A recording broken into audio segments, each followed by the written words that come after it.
हैदराबाद गॅझेटियरनुसार 28 ऑगस्टच्या आत प्रमाणपत्र द्या, अन्यथा 29 ऑगस्ट पासून आंदोलन करण्याचा इशारा जरांगे यांनी सरकारला दिला। याशिवाय आंदोलकांवरील सर्व केसेस मागे घेईपर्यंत 29 ऑगस्टचं आंदोलन मागे घेणार नाही असा इशाराही जरांगे यांनी दिला।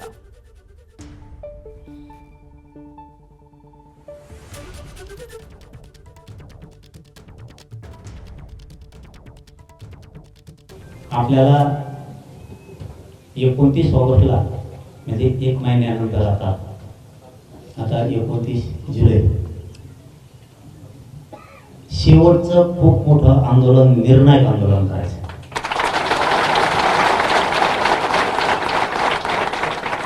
शेवटचं आंदोलन करायचंय आणि निर्णायक करायचंय। 3 वर्ष हा संघर्ष चालू आहे। पुन्हा मराठ्यांचे प्रश्न मागे नाही राहिले पाहिजेत। शेवटचं आंदोलन, निर्णायक आंदोलन करायचं, इतकं ताकदीनं करायचं, पुन्हा मराठ्यांचे प्रश्न मागे ठेवायचे नाही। आपल्या 58 लाख नोंदी राज्यात सापडल्या। आपण सरकारला वारंवार सांगतो, तुमच्या सगळ्याच्या साक्षीने तुम्ही 58 लाखाचे प्रमाणपत्र द्या। सरकार 58 लाखाचे प्रमाणपत्र देत नाही, म्हणून निर्णायक आंदोलन 29 ऑगस्टला करायचे। आजपासून त्याच्या कामात तुम्ही लागायचे। याच्याबरोबर 58 लाख नोंदी सापडल्या।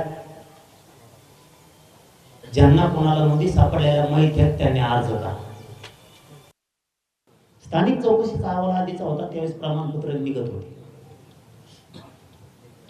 आता यांनी काय करून नवीन सुटी आणली, नवीन काही बदल केले। स्थानिक चौकशी अहवालात 3-4 महिने झाले प्रमाणपत्र निघाले। हैदराबाद गॅझेटियर नुसार सगळे प्रमाणपत्र मराठवाड्यातले घ्यायचे, त्याशिवाय आंदोलन थांबवायचं नाही। 29 ऑगस्ट पासून सुरू।